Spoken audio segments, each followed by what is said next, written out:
Alright, here it is. We are about to do a pre-flight on a Robinson R22 Beta 2. I believe it's a 2007 model. Let's go have a look.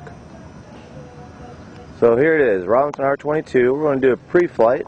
So first things first, let's get this little POH out. R22 Pilot's Handbook. Let's get that out of the case there. So we have the Robinson R22 Pilot's Operating Handbook. Open the cover up. Flip to section 4, normal procedures. As you can see general airspeed for safe operation, daily or pre-flight checks, 4-1. So all you do, here's 4I, I'm guessing that's index. Just simply has a nice little paragraph on knowing what you should look for, section 4. So, 4-1, flip the page over to 4-2. Now, we're going to be going through this basically a do and verify. So we're going to go down this checklist, yet we're not going to use the checklist. Alright, so we have our POH open. What I usually do, I usually go through my whole checklist. I think there's 3 or 4 pages. Go through it all and then come back and verify that I've done everything. So the first thing that I usually do, come up here, flip my master switch on, my brake light works, my alternator, my oil pressure light works, and my governor off light works. So I'm going to release that, release the brake, come back here, just like the 44, push these buttons and check to make sure they correspond, make sure they work on the dash. Remember, the fuel light may have a couple second delay, so don't give up on that guy. Once you do that, come back up here, flip the strobe on, check all your push buttons, and your strobe is working. So we're going to be taking the cowl section of the transmission. So all you do, right here, unlatch it, flip that open, and then do the same thing right here. It's wet, I just washed it. Alright, so this is the cowl section of the door. This is your tail rotor control.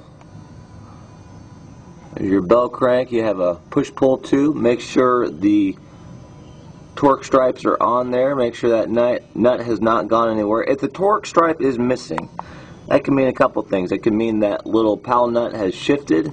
Most likely, someone has rubbed the torque stripe off. So just verify that you can't twist that PAL nut off. That's the outer one.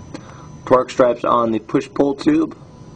Now you're going to be checking for, make sure it can roll, but it shouldn't have any lateral or vertical movement. It should just twist freely. And you should also check to make sure there's full travel, no interference, and everything's nice and smooth. So I like to follow this push-pull tube down outside of this little cowling. Make sure that torque stripe is good. Once again, twist it, but it shouldn't move to the side or up and down, which it doesn't. Push-pull tube, rod end, PAL nut with torque stripe. This is your tail rotor, another tail rotor bell crank. Make sure once again the torque stripes are there, and it shouldn't have any slop in it. It can move a little bit, but it shouldn't have excessive movement. So with this bell crank, when you do this, when you move it back and forth, check down here, make sure that that's not interfering with the fan scroll, fan housing. If it is, you know someone's had a hard landing or something's shifted. It's as simple as that. You see water there. I just washed this thing, so no worries. There's one of 4 of my main rotor transmission bolts or mounts. There's the rubber. Make sure the rubber is dry and there's no oil. You want to make sure it's dry of any oil. If anything, it may be a little wet from water, especially if you just washed it like I did. Torque stripe you can see on the bolt itself. That's always a good thing to see. That way you know nothing is shifted. Wires going on to the main rotor transmission. There's my main rotor transmission teletemp. Make sure that that is not blackened all the way in. And take note of where that tail temp is after every flight. That way you know if anything's changed. Here's the sight glass for the main order transmission gearbox. Note that the oil is halfway up on the sight glass. That's right where it should be. If you're not sure of where the oil is supposed to be in the sight glass, check this little diagram. See where it says add and full? Right where it should be. So on the right side, you have your auxiliary fuel tank sump. All you do on this one, this is a Beta 2, it's going to have this little line. Unclamp the line. Okay, you don't have to take that off, it's a pain to get back on. Come up here and simply push up.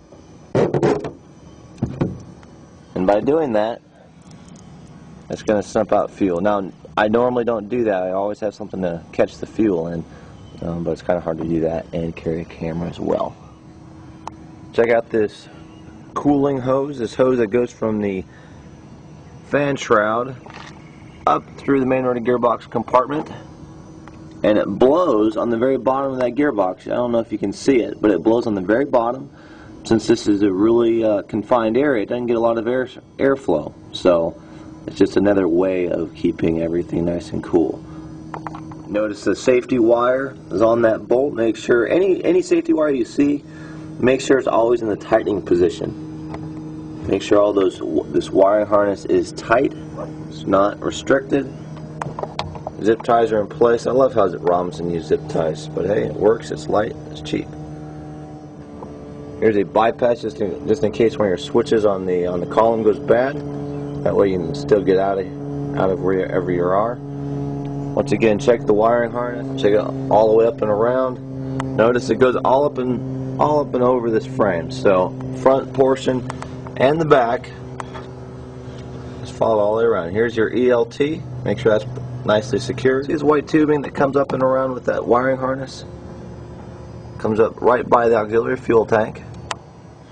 That is your static port, static source. It's a weird spot, but it works, and there's hardly any chance of it getting icy. Alright, here are your belts. Here's your freewheeling unit. Make sure there's no grease getting slung out on this side of the bearing. It's really easy to see if it is. Or, say you don't see grease in it right here, but you see something being slung up and around this engine compartment. You can see a little residue off the front. This isn't our aircraft, but I just want to make sure. I haven't done a pre-flight on this one yet, so we'll see what that little spray is like. But that's a good example of what you'll see. So we're going to be looking right underneath the auxiliary fuel tank. We're going to be spinning the drivetrain with your left hand on the freewheeling unit and belts. You're going to be checking the flex plate, which is the brass colored thing, and then the yoke flanges, which are the brackets. This is the yoke flange. This is the flex coupling. You're looking for cracks, most likely in the bend of the flex plate. You're also looking for cracks in the weld all the way around this on both sides. So what we're going to do, we're going to roll it. Check the torque stripes at each of the paddle nuts. If you don't see a torque stripe, make sure it's still tight. Looking for cracks, the flex plate, and both yoke flanges. Notice the torque stripe there. There's 4 bolts at each flex plate. Check that one, make sure that's good.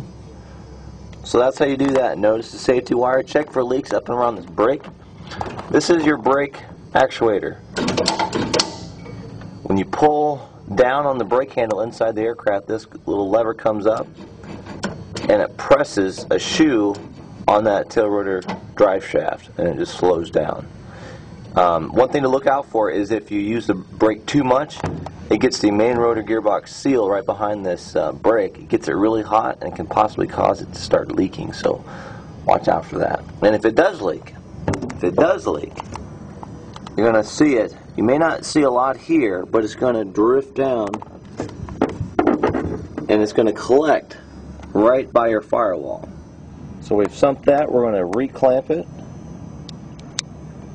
See, it's clamped. You can re-secure it right there.